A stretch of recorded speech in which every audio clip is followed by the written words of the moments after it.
Hello बच्चों, hello guys. तो आज हम 10th के मैथ का पहला चैप्टर शुरू कर रहे हैं जिसका नाम है रियल नंबर यानी कि वास्तविक संख्याएं। ठीक है, नंबर्स हम पढ़ चुके हैं पहले ही। ईशा कहाँ गई आज? चलो, हाँ कई बोल रही थी कई दिन के लिए। ठीक है, चलो भाई, ये नंबर्स हम सारे पढ़ के आ चुके हैं। 6th 7th 8th क्लास में हमने खूब पढ़े नेचुरल नंबर क्या होते हैं, होल नंबर क्या होते हैं। एक बार छोटा सा इनका रिवीजन कर लेते हैं, उसके बाद आगे करते हैं। ठीक है, सबसे पहले हैं नेचुरल नंबर्स, जिन्हें हम हिंदी में क्या बोलते हैं? प्राकृत संख्याएं। क्या होती हैं? गिनती, जिन्हें हम काउंटिंग नंबर भी बोलते हैं। गिनती, वो नेचुरल नंबर उन्हें बोला जाता है। ठीक है, गिनती 1 2 3 4 5 6 7 8 9 10 कहाँ तक? इनफाइनाइट तक, वो होते हैं नेचुरल नंबर। ठीक है बेटे, ये सारे 35 59 110 क्या है? ये सारे नेचुरल नंबर हैं। ठीक, इनमें वो नहीं आते, पॉइंट नहीं आता, अपोन वाले नहीं आते, है ना, अटे बटे वाले बोलते जिन्हें, वो नंबर नहीं आते।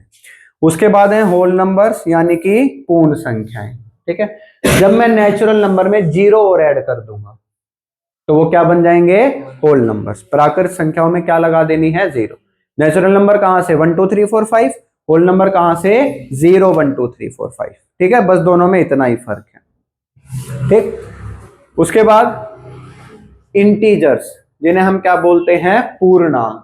पूर्ण मतलब पूरे, अंक मतलब संख्या, जो पूरे पूरे नंबर होते हैं। यानी कि नेचुरल नंबर भी क्या पूर्णांक है? हाँ या ना? है ना, सारे पूरे पूरे नंबर हैं। और होल नंबर भी उसमें आते हैं, प्लस माइनस वाले नंबर भी।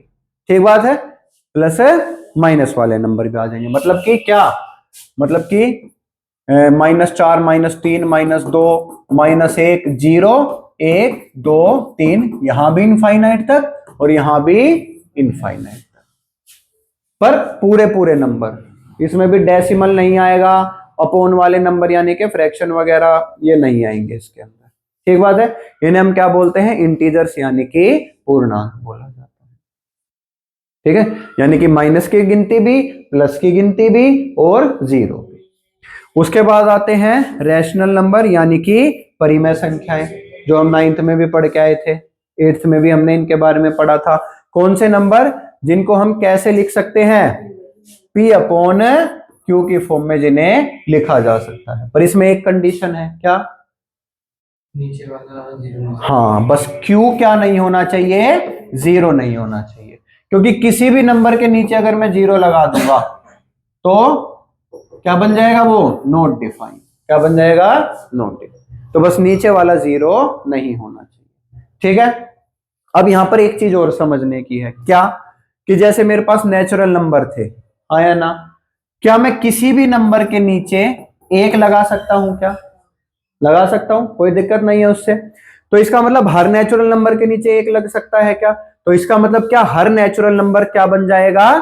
रैशनल नंबर बन जाएगा, यानी परिमेय संख्या बन जाएगा। सही बात है क्या? इसी तरह हर होल नंबर के नीचे भी मैं 1 लगा सकता हूं क्या? तो क्या हर होल नंबर भी क्या बन जाएगा? रैशनल नंबर यानी परिमेय संख्या हो जाएगी या नहीं हो जाएगी? इसी तरह हर इंटीजर के नीचे भी 1 लगा सकता हूं क्या? मैं कर सकता हूं ना? ठीक है, देखो 1 क्यों लगा सकता हूं? क्योंकि हमने पढ़ा है 25 जैसे लिखा हुआ है, या मैं इसके नीचे क्या लगा दूं? 1। तो इसका मतलब क्या हुआ? 25 डिवाइड बाय 1, और इसका आंसर कितना आएगा? 25। तो अगर मैं अपॉन 1 लगाऊं या ना लगाऊं, ये नंबर क्या रहेगा? 25। तो लगाने से ये क्या बन गया? रेशनल बन गया। तो क्या सारे के सारे इंटीजर भी रेशनल नंबर होते हैं क्या? क्योंकि माइनस वाले के नीचे भी 1 लगा सकता हूं और प्लस और 0 के नीचे भी 1 लगा सकता हूं। ठीक बात है क्या? तो ये सारे के सारे ही क्या होते हैं बेटे? रैशनल नंबर होते हैं। समझ में आ गई बात? जिनको P बाई Q की फॉर्म में लिखा जाता है वो रैशनल नंबर होते हैं। ठीक, आगे चलते हैं। उसके बाद आए इर्रेशनल नंबर। ये भी हम 9th में पढ़ के आए थे। पढ़ा था या नहीं पढ़ा था? याद करो, कौन से होते हैं इर्रेशनल नंबर? एक तो जो परफेक्ट स्क्वायर नहीं होते, जैसे √2 √3 √5। क्यों? क्योंकि इनका डेसिमल जो होता है वो नॉन रिपीटिंग और नॉन टर्मिनेटिंग, ना तो इनका डेसिमल कभी खत्म होता और ना ही खुद को रिपीट करता। इसलिए ये कैसे होते हैं, इर्रेशनल, है ना। इसी में क्या आता है, पाई भी आता है इसके अंदर। पाई की वैल्यू भी 3.14 और चलती चली जाती है, ना रिपीट होती ना खत्म होती। ठीक बात है। ये कौन से नंबर होते हैं, इर्रेशनल नंबर। ठीक है। अब तक जितने भी नंबर हमने पढ़े, ठीक, अच्छा एक एक सवाल तुमसे है। मैंने बोला नेचुरल नंबर के नीचे एक लगा दूंगा, मैंने बोला होल नंबर के नीचे एक लगा दूंगा, मैंने बोला उसके नीचे इंटीजर के नीचे एक लगा के मैं सबको क्या बना सकता हूं, रैशनल, हाँ या ना। तो यहां पर क्या मैं √2 के नीचे /1 कर दूं तो ये रैशनल नहीं बन जाएगा, ये तो इरेशनल रहा ही नहीं। फिर बन गया या नहीं बन गया, क्यों नहीं बना, हाँ क्योंकि किसी भी नंबर को मैं 1 से डिवाइड करूंगा तो आंसर क्या आएगा, √2 ही तो आएगा। और इसका डेसिमल एक्सपेंशन जो है वो नॉन रिपीटिंग और नॉन टर्मिनेटिंग फिर भी रहेगा। Very good. ठीक है, तो इसलिए इसके नीचे हम एक लगाकर इनको हम रैशनल नंबर नहीं बना सकते। ठीक है, चलो अब लास्ट में आया जो हमारे चैप्टर का नाम है क्या, रियल नंबर्स। क्या होते हैं रियल नंबर, ये हाँ ये सारे नंबर मिला के सारे के सारे क्या होते हैं, रियल नंबर। तो अगर ये रियल है तो फेक नंबर भी होते हैं क्या, है, रियल का उल्टा क्या होता है, फेक। तो फेक नंबर भी होते हैं, नहीं फेक नहीं होते, होते हैं लेकिन उनका नाम होता है इमेजिनरी। क्या नाम होता है, इमेजिनरी। ठीक है, हमारे सिलेबस में नहीं है लेकिन मैं तुम्हें थोड़ा सा हिंट दूंगा इसका, क्योंकि ये 11th में आते हैं। ठीक है, क्या होते हैं ये, अब देखो मुझे एक छोटी सी बात बताना। मेरे पास √4 है, क्या है, अंडर परफेक्ट स्क्वायर है क्या, सोल्व करूंगा तो आंसर क्या आएगा, 2। इतना कहना सही है क्या, 2 आएगा, या फिर प्लस और माइनस दोनों ही में आंसर आएगा, +2 भी और -2 भी, नहीं माइनस में नहीं आएगा। तो -2 का स्क्वायर करूंगा हर्ष में तो आंसर कितना मिलेगा मुझे, प्लस का ही ना। फिर तो इसका तुझे क्या पता कि ये जो 4 आया है ये -2 का स्क्वायर करके आया +2 का स्क्वायर करके आया, पता है तुझे, नहीं। तो ये भी आंसर हो सकता है और ये भी आंसर हो सकता है। सही बात है क्या, अब इस बात का जवाब दो, इसका क्या आंसर आएगा,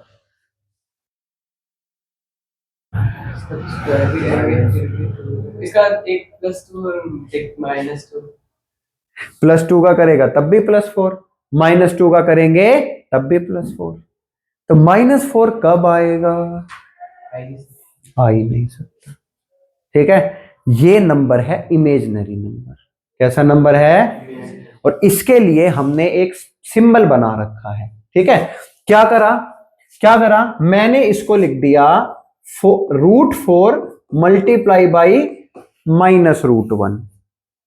ठीक है, ऐसे लिख सकता हूं ना मैं, क्योंकि मल्टीप्लाई करके फिर माइनस, ठीक बात है। और इसको बोल दिया आयोटा, क्या बोल दिया, आयोटा। समझ में आया, आयोटा की कितनी वैल्यू है, √-1। ठीक है, और √4 की कितनी वैल्यू हो जाती है, +-2 जो भी हो, हाँ या ना। तो इसका आंसर क्या आता है, 2 आयोटा। क्या आता है, ये आयोटा जो है ये एक इमेजिनरी नंबर है। ये क्या है, क्योंकि रियल लाइफ में एग्जिस्ट ही नहीं कर रहा है, ये कर रहा है क्या, कभी भी नहीं। मैं किसी भी नंबर का स्क्वायर करके कभी भी आंसर माइनस में नहीं ला सकता, तो इमेजिनरी हो गया ये नंबर। ठीक बात है क्या, तो रियल नंबर, इससे पहले जो रियल नंबर पढ़े हम, जो डेली लाइफ में यूज करते हैं मैथ करने में, अपना सोल्व करने में, साइंस को सोल्व करने में, वो क्या हो गए हमारे रियल नंबर। चाहे वो नेचुरल हो, चाहे वो होल हो, चाहे वो इंटीजर हो, चाहे वो रैशनल हो। ठीक है, और ऐसे नंबर क्या होते हैं, इमेजिनरी नंबर। क्लियर हो गई ये बात, कोई तो डाउट नहीं है इसमें, ये छोटी सी रिवीजन हो गई इसकी।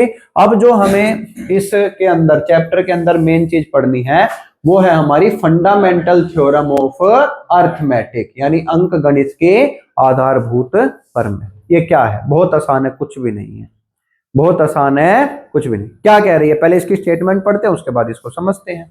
स्टेटमेंट क्या कह रही है, the fundamental theorem of arithmetic states that every composite number can be uniquely expressed as a product of prime number regardless of the order of the factor. ओहो हो भैया, ये क्या क्या बोल दिया, चाइनीज सी लग रही है तो हमें, है ना। एक बार हिंदी में भी चाइनीज पढ़ के बताता हूं तुम्हें। देखो, अंकगणित का आधारभूत प्रमेय यह बताता है कि प्रत्येक भाज्य संख्या को अभाज्य संख्याओं के गुणनफल के रूप में कर्म की परवाह किए बिना केवल एक ही तरीके से लिखा जा सकता है। अरे रे रे, अरे रे रे भैया, ये तो है तो हिंदी पर चाइनीज जैसी क्यों लग रही है ये हमें। देखो, वो चाइनीज जैसी इसलिए लग रही है क्योंकि अब तक हमने इसे समझा नहीं है। ठीक है, ये समझने से पहले मैं तुम्हें दो तरीके के नंबर बताना चाहता हूं, जो मैं तुम्हें 6 से बताता आ रहा हूं। ठीक बात है, छोटी सी रिवीजन हो जाएगी, तुम्हें पता है, जवाब दे देना। पहला कंपोजिट नंबर। कौन सा नंबर? कंपोजिट नंबर, जिसको हम बोलते हैं भाज्य संख्या। क्या बोलते हैं? कौन से होते हैं मेरे बेटे? जो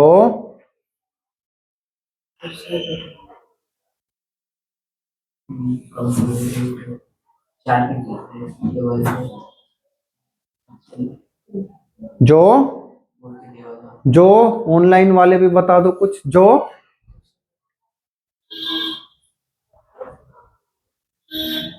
हाँ, जो खुद से डिवाइड होते हैं, एक से डिवाइड होते हैं, और उनके अलावा किसी और नंबर से भी डिवाइड होते हैं, उनको हम भाज्य संख्या या फिर कंपोजिट नंबर बोलते हैं।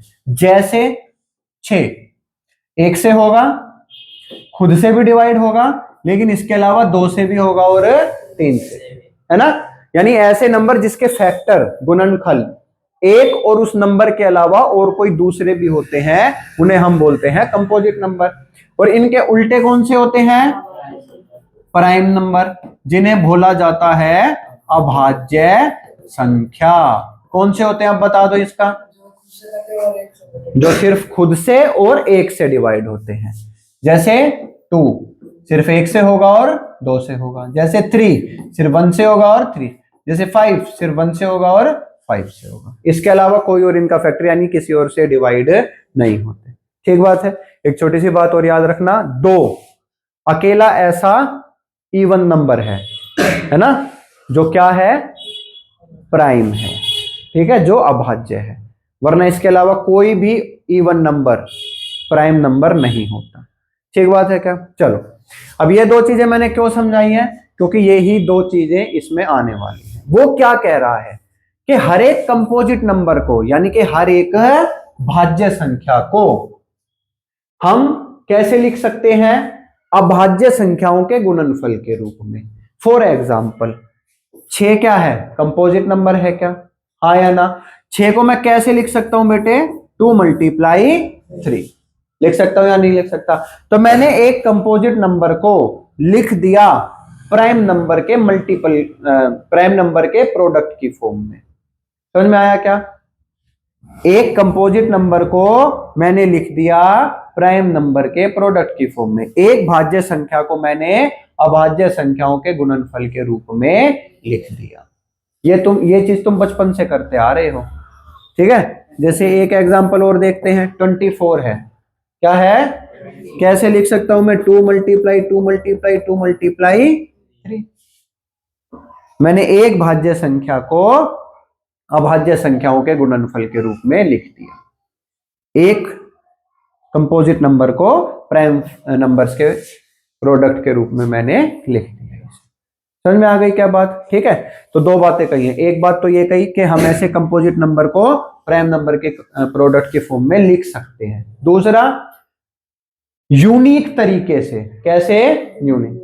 ठीक है, कि अगर मैं 2 × 3 लिख रहा हूं तो उसका आंसर हमेशा 6 ही आएगा, या फिर 6 के जो प्राइम फैक्टर बनेंगे वो हमेशा 2 × 3 ही बनेंगे। ठीक है, इसका अब इस यूं मत कह देना कि भैया 3 × 2 भी तो बनेंगे, रहेगा। तो हमें आगे पीछे लिख दें उससे मतलब नहीं है, लेकिन ये 2 हमेशा एक बार आएगा और 3 हमेशा एक बार आएगा।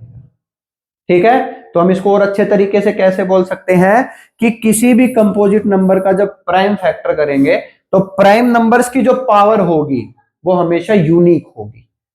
प्राइम नंबर्स की जो पावर होगी वो हमेशा यानी 6 के जब मैं प्राइम फैक्टर करूंगा तो 2 की पावर हमेशा 1 आएगी और 3 की पावर हमेशा, जब 24 के मैं फैक्टर करूंगा तो 2 की पावर हमेशा 3 आएगी और 3 की पावर हमेशा, चाहे मैं 3 को आगे लिखूं या मैं 3 को पीछे, पावर 1 रहेगी। तो इस यूनिक तरीके से हम हर एक कंपोजिट नंबर को लिख सकते हैं। समझ में आ गई? अब ये चाइनीज थोड़ी थोड़ी हिंदी बनी क्या? समझ में आ गया ना?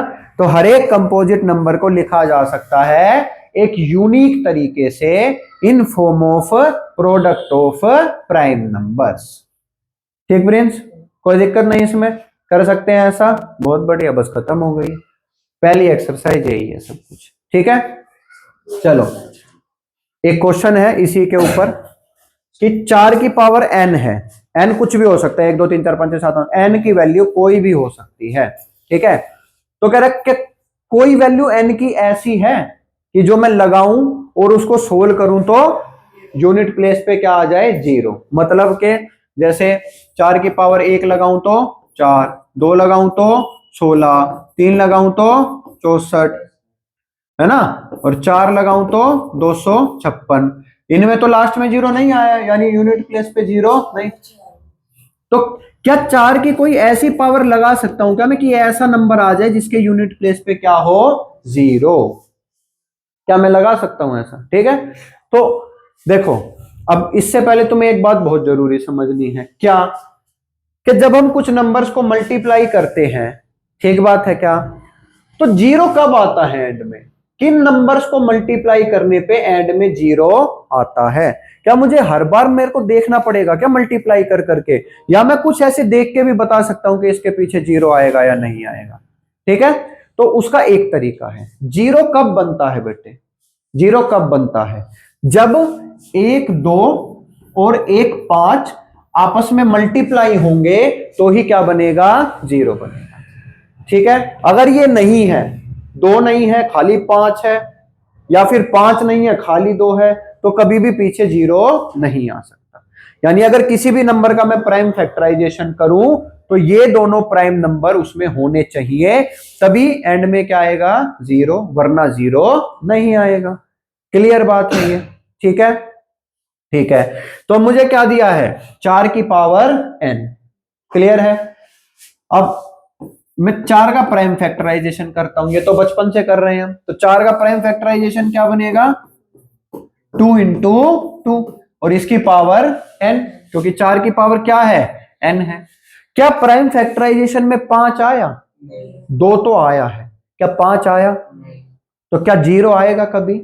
तो n की कोई ऐसी वैल्यू नहीं है कि जिसको रखने पर 4 की पावर n के लास्ट में क्या आ जाए? 0 आ जाए। नहीं समझ में आई बात? आ गई ना? ठीक है, 0 बनाने के लिए 2 और 5 चाहिए, क्योंकि 2 5 जाए क्या होता है? 10 होता है। कितने भी सारे नंबर लिखे हों, कितने भी सारे, ठीक है, और उसमें 1 2 आ जाए और 1 5 आ जाए, तो लास्ट में हमेशा क्या आएगी? 0। ठीक है, अगर 2 बार 2 आ जाए और 2 बार 5 आ जाए, तो लास्ट में कितनी 0 आएंगी? 2 0, क्योंकि 1 0 ये बनाएंगे, 1 0 ये।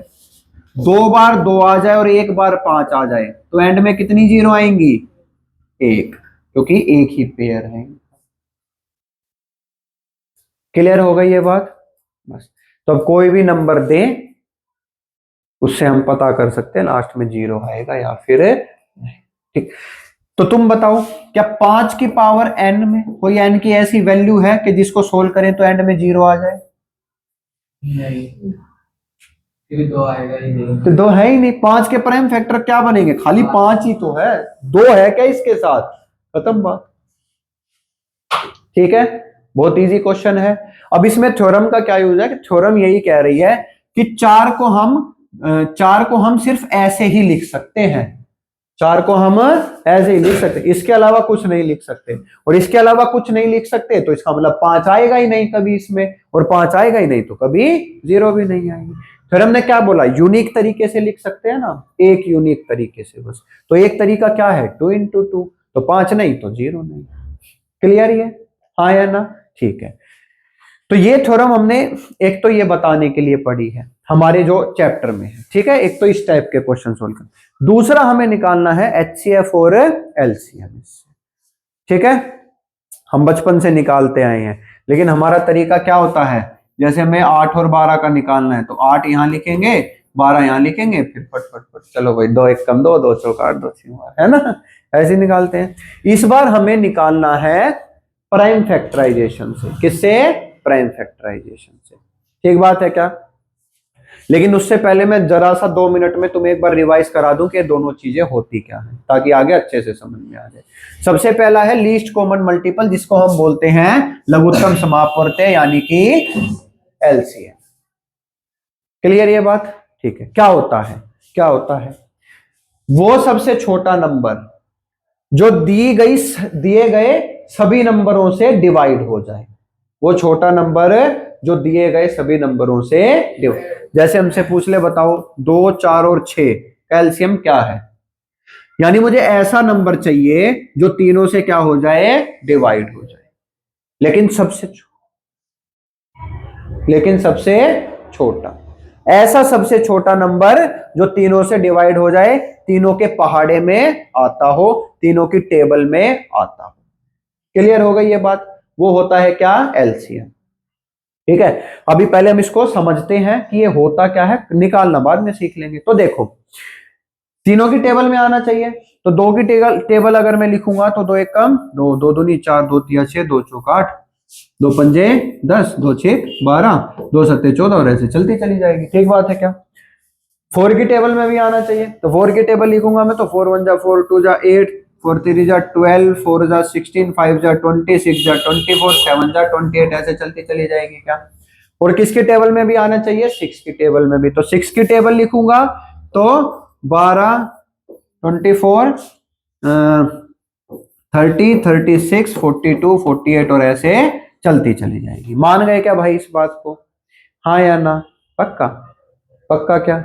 चलो, अब हमें क्या निकालना है, लीस्ट कॉमन मल्टीपल। ठीक है, अब नाम से समझो, लीस्ट मतलब सबसे छोटा, कॉमन मतलब जो तीनों में कॉमन हो, है ना। 3 नंबर दिए हैं तो तीनों में कॉमन, 4 दिए हैं तो चारों में, 2 दिए हैं तो दोनों में, और मल्टीपल मतलब इनका गुणांक हो, इनका मल्टीपल हो, इनके टेबल में आता हो। ठीक बात है क्या?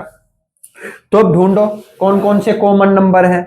2 तीनों में है, नहीं है। 4 नहीं है, बस इसमें नहीं है। 6 इसमें है। 8 इसमें नहीं है। 10 नहीं। 12 और 12,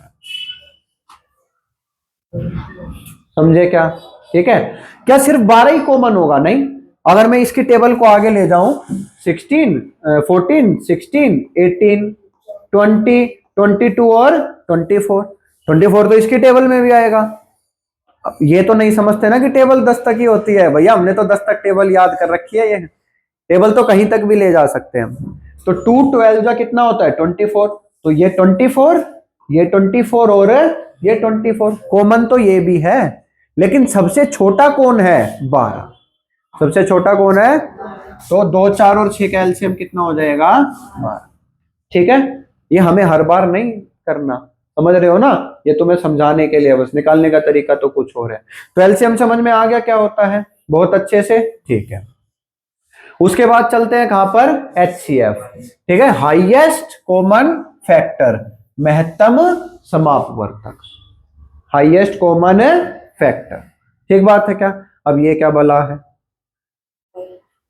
ये क्या भला है? तो इसके लिए सबसे पहले एक चीज हमें सीखनी है, फैक्टर। फैक्टर का मतलब क्या होता है, जो डिवाइड कर दे, जो डिवाइड कर दे। मल्टीपल मतलब जो टेबल में आए, फैक्टर मतलब जो डिवाइड कर दे, यानी जिसकी टेबल में आए वो। ठीक बात है क्या? जैसे अगर मैं बोलूं कि 2, क्या 2, वो 6 का फैक्टर है, वो 6 का, इसका मतलब क्या है कि 2 की टेबल में 6 आता है, या 2 6 को क्या कर देगा, डिवाइड कर देगा। फैक्टर का मतलब समझ गए क्या? ठीक बात है। तो अब जैसे हमें बोल दिया, मान लो कि 4 का, 6 का और 8 का, इनका क्या निकालो, HCF निकालो। क्या निकालो? तो इस बात समझ गए क्या निकालना है हमें, फैक्टर निकालना है। तो सबसे पहले हम क्या करते हैं, इनके फैक्टर लिख लेते हैं। इनके फैक्टर लिख लेते हैं। ठीक बात है क्या? अब 4 के फैक्टर कौन कौन होते हैं बेटे? 1, 2 और 4। ये 4 के फैक्टर हैं। इन चारों की टेबल में 4, इन तीनों की टेबल में 4 आता है। 6 के फैक्टर लिखूं तो 1, 2, 3, 6। समझ गए? 8 के फैक्टर लिखूं तो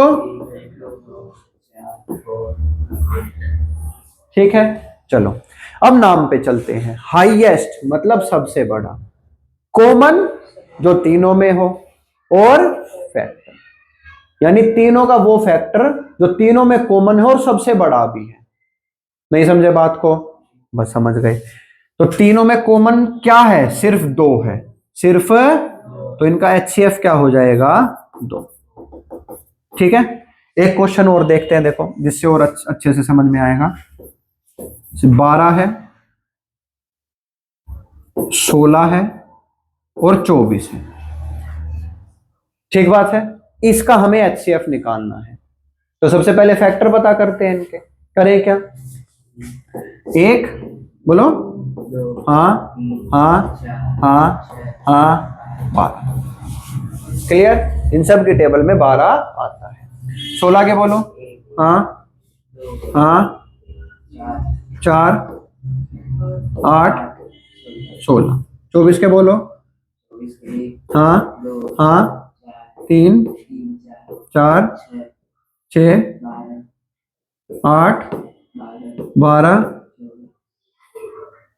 और 24। ठीक।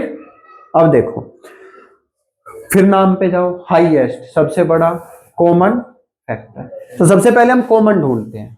ठीक है। देखो, क्या 2 कॉमन है ना? ठीक है। क्या 4 कॉमन है? हाँ। और बस 2 ही कॉमन है। तो HCF क्या होगा इनमें से? 4। क्योंकि हमें क्या चाहिए? हाईएस्ट। कॉमन फैक्टर्स में हमें क्या चाहिए? हाईएस्ट चाहिए। तो इनका HCF क्या हो गया बेटे? 4। ठीक बात है। ठीक है। देखो, अब यहां से मैं तुम्हें एक चीज और समझा दूं जो आगे क्वेश्चंस में काम आएगी, जो वर्ड प्रॉब्लम होती है। ठीक बात है। अब इस बात का क्या मतलब है? मतलब क्या है कि 4 जो है तीनों को डिवाइड कर सकता है, हाँ या ना? और इस बात का और क्या मतलब है कि अगर मैं 4-4 के ग्रुप बनाऊं, अगर मैं मतलब इन तीनों को मैं 4-4 के ग्रुप में डिवाइड कर सकता हूं। इन तीनों को 4-4 के ग्रुप में, जैसे इसको 4-4 के ग्रुप में डिवाइड करूंगा तो 3 ग्रुप बनेंगे, हाँ या ना? इसको 4-4 के ग्रुप में डिवाइड करूंगा तो 4 बनेंगे। इसको 4-4 के ग्रुप में डिवाइड करूंगा तो ऐसे कितने ग्रुप बन जाएंगे मेरे पास? 6 ग्रुप बन जाएंगे। इस बात का क्या मतलब हुआ कि HCF ऐसा नंबर होता है कि अगर हमसे कोई बोल दे भाई इनको ग्रुप में डिवाइड करो, है ना, और ऐसे ग्रुप होने चाहिए कि हर ग्रुप में बराबर बच्चे हों, हर ग्रुप में बराबर बच्चे हों। ठीक बात है, समझ में आ गई? और मैक्सिमम बच्चे होने चाहिए हर ग्रुप में। मुझे ज्यादा ग्रुप नहीं बनाने, मुझे कम से कम ग्रुप बनाने हैं, मुझे कम से कम ग्रुप बनाने हैं कि हर ग्रुप में इक्वल बच्चे हों और कोई भी ग्रुप के बच्चे मिक्स ना हो। बनाने को तो मैं 2-2 के भी बना सकता हूं, आया ना? 2-2 के बनाऊंगा तो इसके 6 बन जाएंगे, 2-2 के बनाऊंगा तो इसके 8 बन जाएंगे, 2-2 के बनाऊंगा तो इसके 12। लेकिन ये तो बहुत ज्यादा ग्रुप बन गए। मुझे मिनिमम ग्रुप बनाने हैं। मिनिमम ग्रुप का मतलब क्या हुआ कि मुझे हर ग्रुप में मैक्सिमम बच्चे रखने पड़ेंगे। नहीं समझे इस बात को? समझ गए ना? मुझे हर ग्रुप में, तो वो मैक्सिमम बच्चे कितने रखूं मैं? कैसे निकालूंगा? HCF से निकालूंगा। पक्का? कोई डाउट इसमें? नहीं। ठीक है। चलो, LCM और HCF समझ में आ गया भाई। अब इनके क्वेश्चन कैसे करने हैं। ठीक है। क्वेश्चन से पहले एक छोटा सा फॉर्मूला और है, उसको और देख लेते हैं। ठीक है। मान लो मुझे 2 नंबर दे दिए, N1 और N2। हमसे बोला इनका HCF भी निकालो और LCM भी निकालो। मैंने निकाल दिया इनका, मैंने HCF भी निकाल दिया और LCM भी निकाल दिया। तो इन चारों के बीच में एक रिलेशन होता है बेटे, चारों के बीच में एक रिलेशन। ठीक है। क्या रिलेशन होता है? N1 into N2 is equal to HCF into LCM। ठीक है, हाँ या ना? चलो प्रूव करें इस बात को। ठीक है, जैसे अभी हमने यहाँ पर 2 4 6 तो 3 नंबर हो गए। मान लो 2 नंबर का ही निकालते हैं। जैसे मैं लेता हूं 12 और 18, 12 और 18। ठीक बात है। अभी तो जनरल वाले तरीके से निकालते हैं हम। ठीक है, इससे तो पुराना तरीका रिवाइज भी हो जाएगा कैसे निकालते हैं। तो पहले एलसीएम निकालते हैं इनका। 2 से करा 6 आया, 9 आया। फिर 3 से कर दूं क्या? 3 से करा तो 2 आया और 3 आया। अब तो दोनों किसी के टेबल में आएंगे नहीं, तो मेरा एलसीएम क्या हो जाएगा? सीधा इन सबको मल्टीप्लाई कर दो। 2 इंटू 3 इंटू 2 इंटू 3, तो कितना हो गया? 36। ठीक बात है क्या? HCF कैसे निकालते हैं बेटे? लॉन्ग डिवीजन मेथड से। कैसे? 18 को डिवाइड करना शुरू कर दो किससे? 12 से। कर रखा है हमने 6 7 8 में। 12 बन जा, कितना बचा? 6। फिर क्या करो, ये 6 डिवाइडर बन जाएगा और 12 अंदर, जो पहले डिवाइडर था वो अंदर आ जाएगा। पता है ना ये तरीका? 6 2 जा 12, जहां पर रिमाइंडर में 0 आ जाए वहीं पर रुक जाओ, और जिससे डिवाइड किया था वही मेरा क्या हो जाएगा? HCF हो जाएगा। ठीक है, याद है ये चीज? ठीक है, अब देखो यहां पुट करते हैं। तो क्या फॉर्मूला क्या कहता है मेरा? पहला नंबर मल्टीप्लाई बाय दूसरा नंबर, यानी 12 गुना 18, 12 गुना 18 इक्वल होगा HCF इंटू LCM, यानी कि 6 गुना 36 के। मल्टीप्लाई करो और देखो है या नहीं है। तो 12 8 जा 96, 9 पावर 12 1 जा 12 और 9 21। ठीक बात है। 6 6 जा 36, 3 पावर 6 3 जा 18 और 3 21। प्रूव हो गया क्या? ठीक है, तो ये रिलेशन पेपर में क्वेश्चन कैसे दे देंगे कि सोल्व करो और रिलेशन प्रूव करो, या फिर दे देंगे कि भाई हमारे पास 2 नंबर हैं 12 और 18, उनका एलसीएम कितना है? 36। कितना है? तो बताओ HCF क्या होगा? तो ये और ये दे दिया, ये निकालना, इसको यहाँ डिवाइड कर देंगे, आंसर निकल जाएगा। या हमें दे देंगे HCF और LCM और एक नंबर दे देंगे, दूसरा नंबर निकालो। ठीक है, तो इसको इधर ले जाके डिवाइड कर देंगे, हमें आंसर मिल जाएगा। ठीक बात है, इजी है, कुछ भी नहीं है, बचपन से करते आ रहे हैं। N1 और N2 नहीं, N2 वो तो हमारे मानने के। अब तू बुक में अगर A भी दिया है और तू N1 N2 रख दे, तो ऐसा थोड़े कि पेपर में गलत कर देंगे तेरा, ऐसे नहीं है। कुछ भी रख सकते हैं हम, कोई दिक्कत नहीं है उसमें। हर बुक अलग चीज लिखती है। क्या अब तक तूने कौन सी बुक पढ़ी हो? ये मैथ्स NCERT में कुछ भी लिखा हो ऐसे आप कर लिख लेगा, नहीं तो जो बुक में है वो देख लियो क्या लिखा। ठीक बात है, चलो कुछ भी लिख सकते हैं, वेरिएबल है, वेरिएबल को हम कुछ भी मान सकते हैं, XYZ कुछ भी मान लो तुम, कोई दिक्कत नहीं है। ठीक है, अब इनको हम निकालना सीखते हैं भाई, निकालना कैसे है। ठीक बात है, लेकिन किस मेथड से? प्राइम फैक्टराइजेशन से। ठीक है, तो उसके लिए मुझे सबसे पहले 3 नंबर दिए हैं 6 72 और 120, इन तीनों का क्या निकालना पड़ेगा? Prime factorisation. ठीक है, चलो 6 का कॉपी निकालो और करना शुरू करो, और इधर देखते रहना ठीक कर रहे हो या गलत कर रहे हो।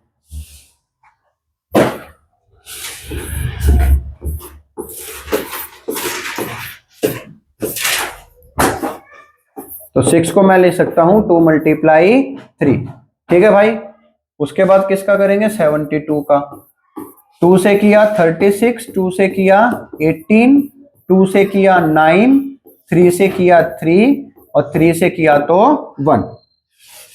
120 को करूंगा, 2 से किया तो 60, 2 से किया तो 30, 2 से किया तो 15 और 3 से किया तो 5 और 5 से किया तो 1।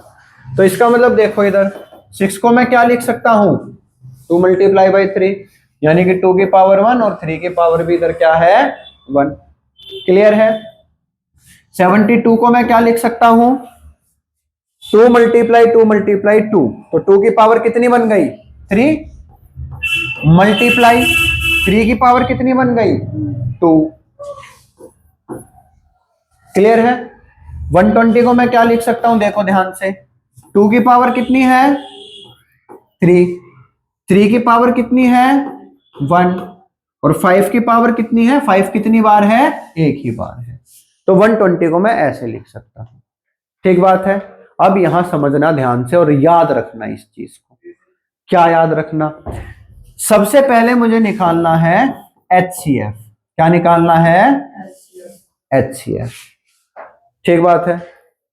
ऐसा नंबर जो तीनों को क्या कर दे, डिवाइड कर दे, जो तीनों को क्या कर दे, डिवाइड। ध्यान देना, ऐसा नंबर जो तीनों को डिवाइड कर दे, जो तीनों को डिवाइड। अब एक बात बताओ ध्यान से मुझे, क्या 2 तीनों में आ रहा है तो तीनों को डिवाइड कर सकता है?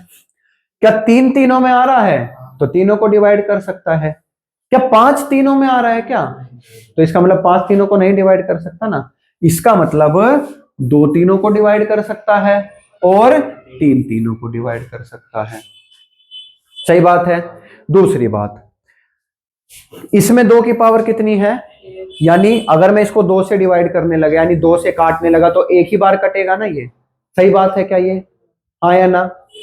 ये 2 से कितनी बार कटेगा, 3 बार। लेकिन ये 2 से कितनी बार कटेगा, सिर्फ एक बार। यानी 2 की पावर 3, 2 की पावर इसको डिवाइड कर देगा, इसको भी कर देगा, लेकिन इसको नहीं कर पाएगा, हाँ या ना। इसको डिवाइड कौन कर पाएगा, 2 की पावर 1। क्या 2 की पावर 1 इसको भी डिवाइड कर सकता है? क्या 2 की पावर 1 इसको भी डिवाइड कर सकता है? हाँ कर सकता है।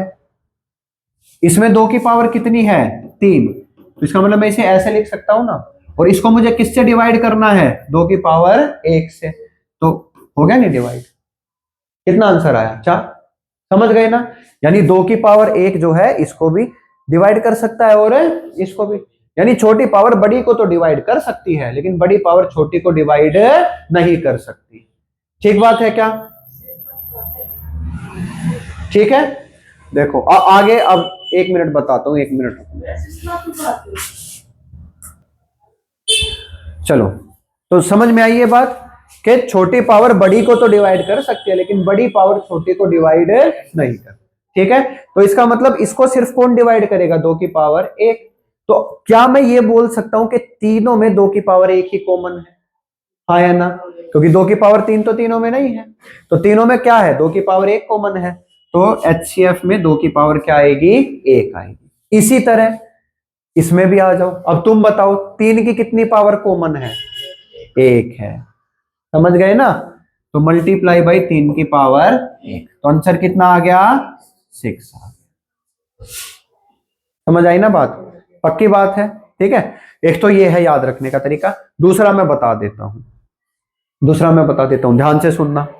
दूसरा तरीका क्या है, नाम क्या है, HCF, हाईएस्ट। समझ गए, नाम में हाईएस्ट है तो पावर लोएस्ट लेनी है, पावर लोएस्ट। और वो भी किन की, जो कॉमन है, क्योंकि तीनों को डिवाइड करना है ना। तो तीनों में जो कॉमन है उसकी लोएस्ट पावर है ना। समझ में आई क्या बात, ठीक है। याद ऐसे कर लो, समझ में आ गया ना क्यों लेना है वैसे। तो नाम में हाईएस्ट है तो पावर लेनी है लोएस्ट, ठीक है, और वो भी कॉमन की। अब एलसीएम निकालें क्या, चलो एलसीएम निकाल दे भाई, आ जाओ। तो एलसीएम निकाल दें।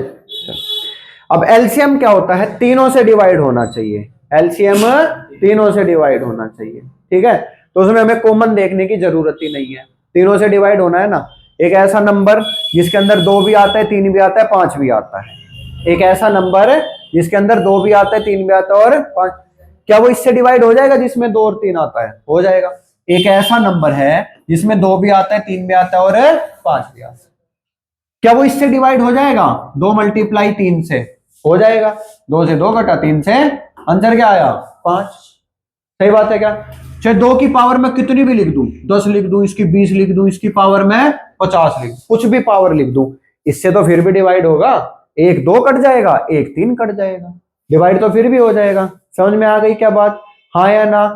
ठीक है, मतलब के तो तीनों में इसमें हमें कॉमन देखने की जरूरत नहीं है।